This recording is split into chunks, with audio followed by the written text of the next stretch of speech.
I know once camera show, waiting the follow and now waiting updates.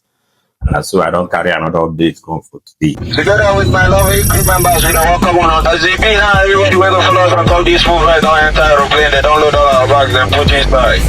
Today road clear. First off, let me appreciate those people that have subscribed to my YouTube channel, hit the notification bell, and have been getting the prompt updates on our posts as at when due. Ones that are sharing, liking, and commenting, because it's from your comments that we come up with updates like what we are going to discuss about today. The topic we are going to talk about is what? Pressurization. So are you among those people that has been asking themselves, how is it possible that this kind of huge object will just be flying in the air? People seated, relaxing inside the aircraft without even shaking, fly for hours, distances, and land safely without any issues. How is it possible? You're among the people that have been asking those questions. And they keep on telling us, like science made us to understand that the higher you go, the lesser the temperature, the lower the pressure. All right. So oxygen low at those higher altitudes, or at a point even non-existent. All right. You are having those doubts. So how is it possible for human beings to be inside this kind of tube? Because this thing, as they are saying, it is a tube, and they survive for hours, distance, and come down. Hell and heart no issue. Like us, where they live our life, it's meant to be inside the aircraft. If you're amongst those, please bring your joker, draw your chair close. Let's discuss about it. All right. So, like I made mention, what is called in aviation is what? Pressurization. Now, we are meant to understand that at lower altitude, we have higher temperature, we experience higher pressure. Oxygen is enough for human beings to take. But the higher the altitude, the what?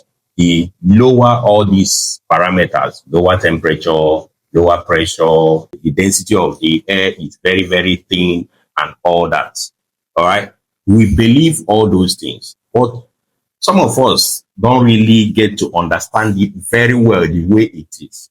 That is what I said I would break down for us to understand. And how is it possible that human beings remain inside an aircraft at that high altitude, 30 something thousand feet?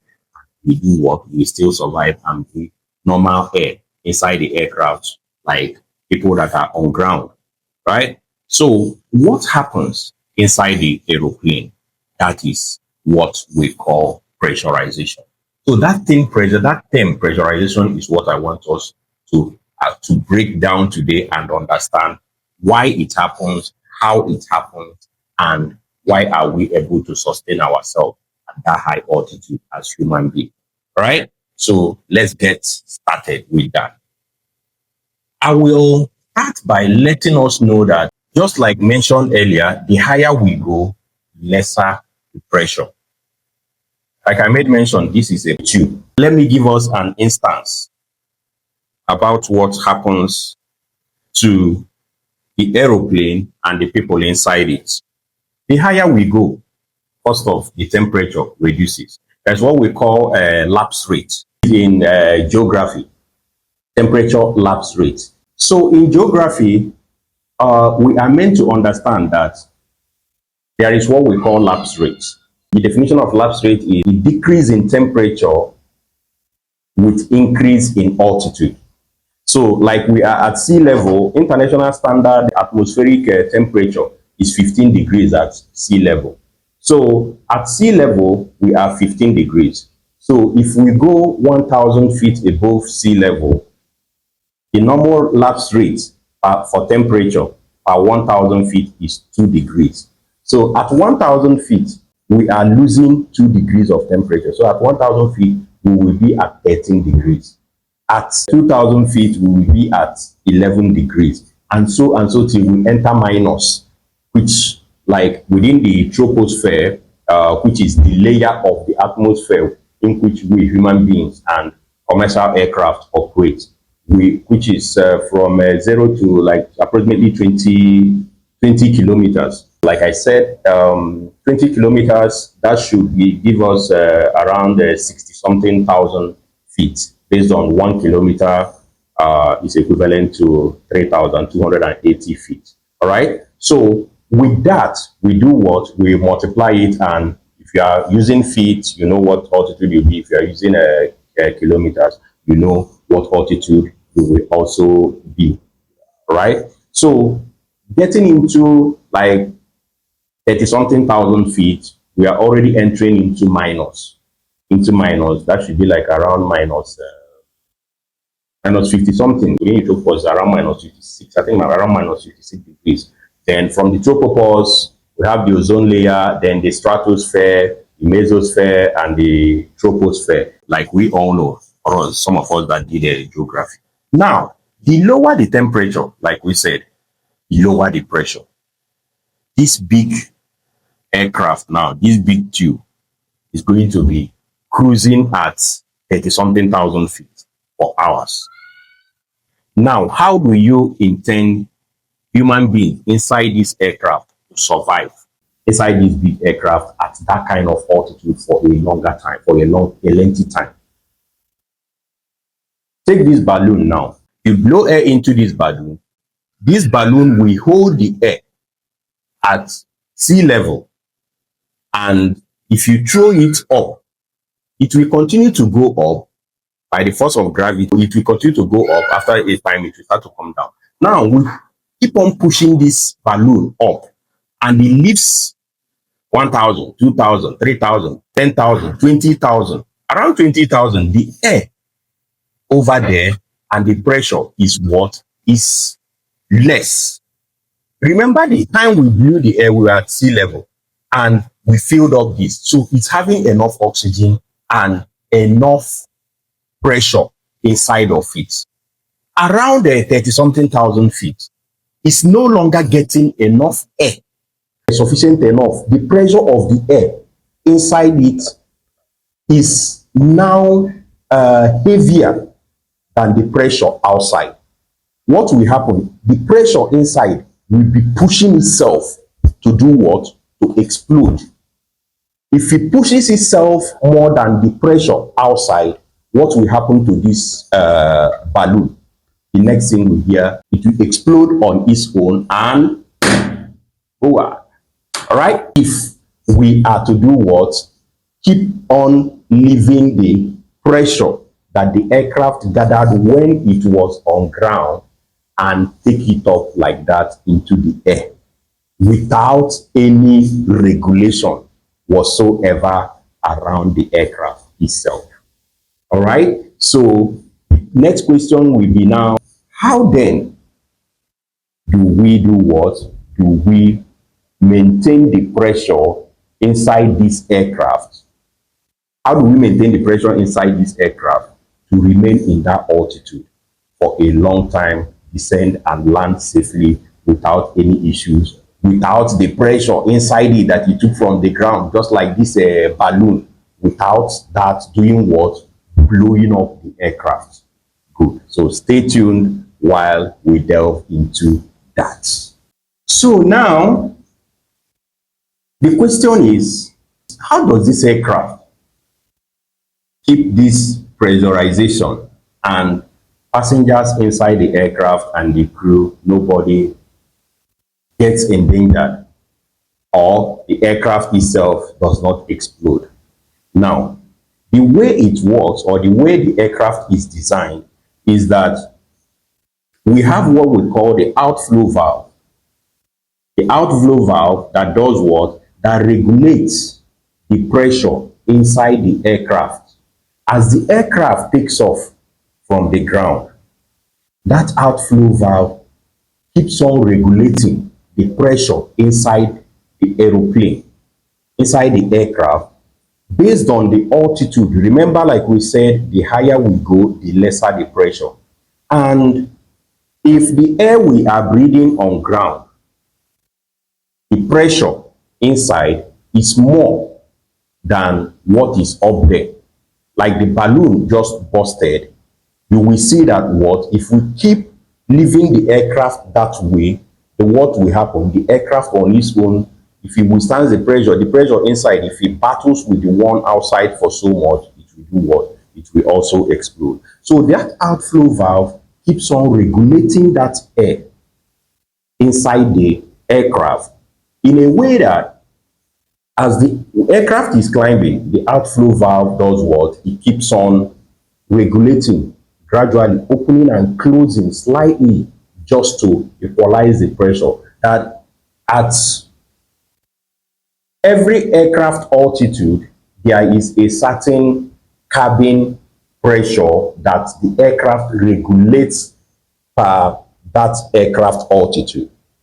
For example, if we climb to, like, let's say 37,000 feet, the pressure, the cabin pressure will be regulated to be equivalent to like the kind of pressure and the kind of air that we will get when we are standing on a mountain that is, let's say, 8,400 feet high.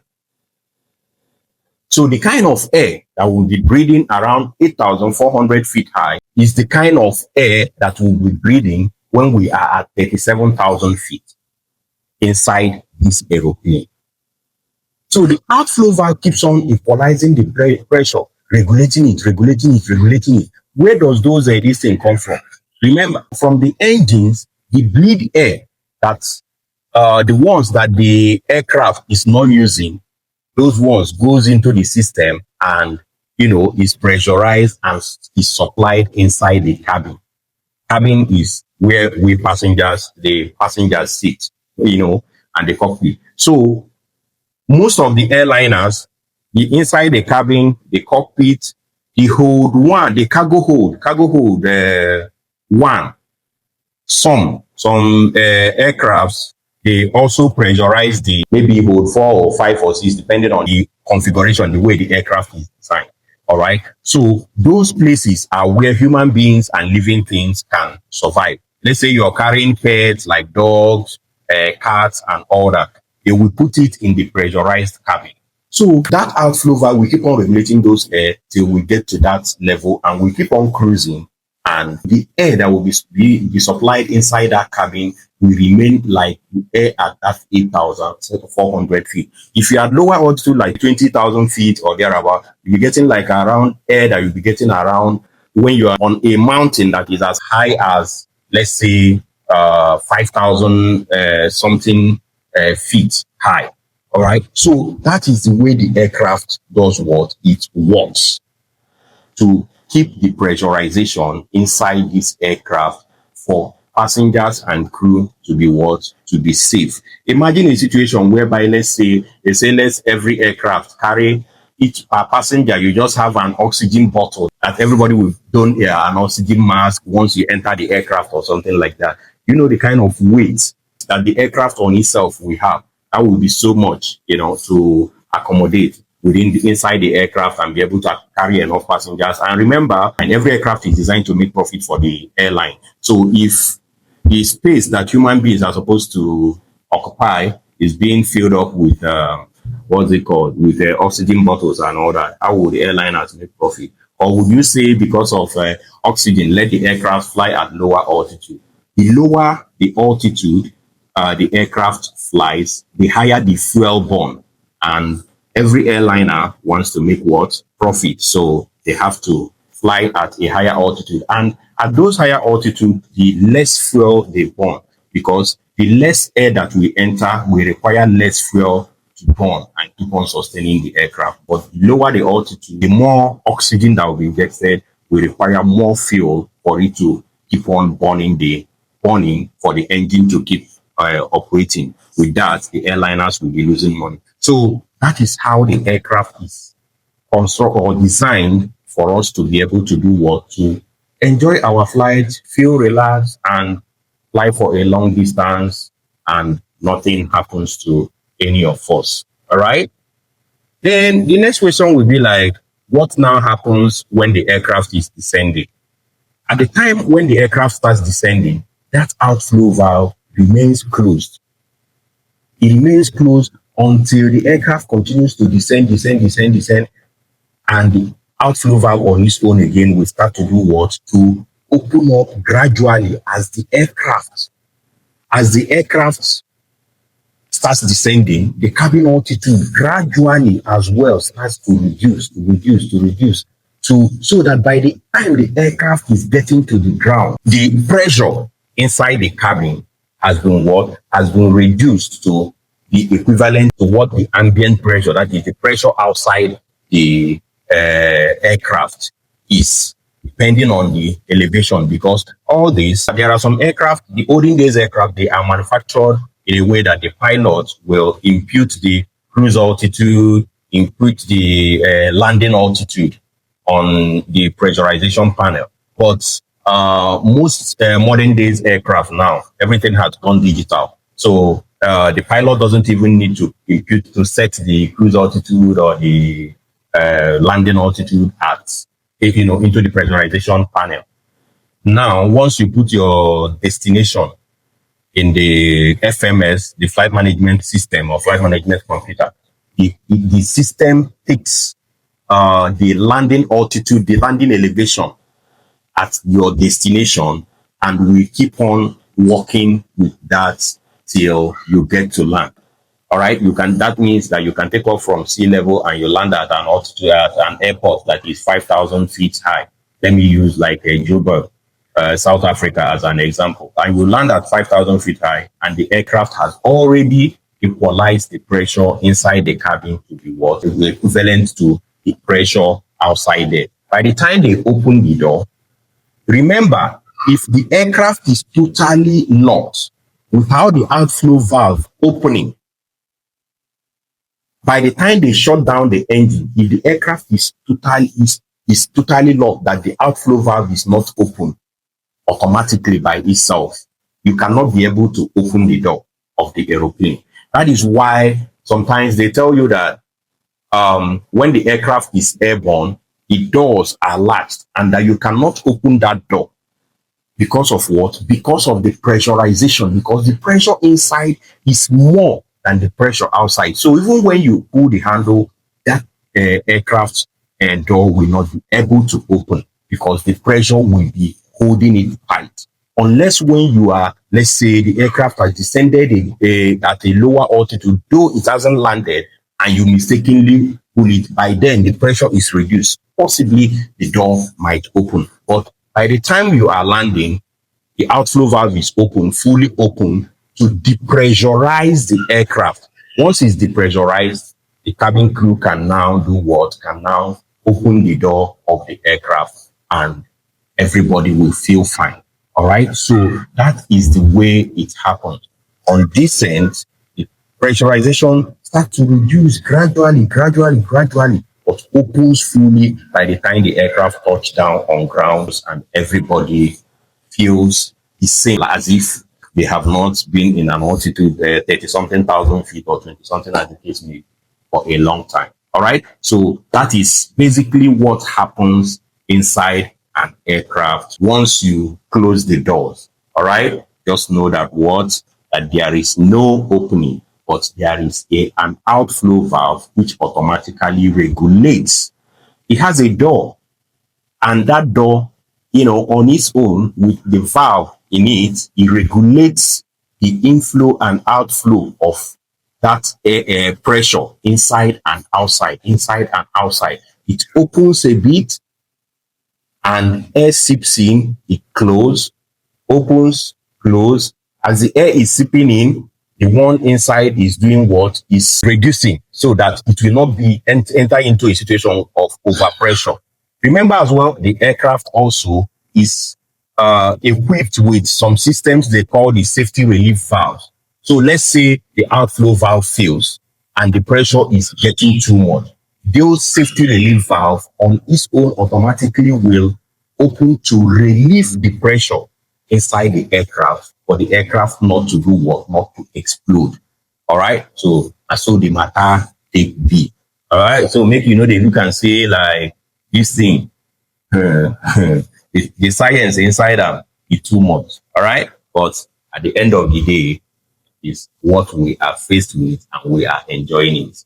So that is it for the topic pressurization in aviation. So if you have further questions to ask about this, please feel free to drop it under the comment section so that Once I see it, I can bring up updates like this for all of us to enjoy. I still remain your one and only Captain Callistus. I love you all, and I can never forget.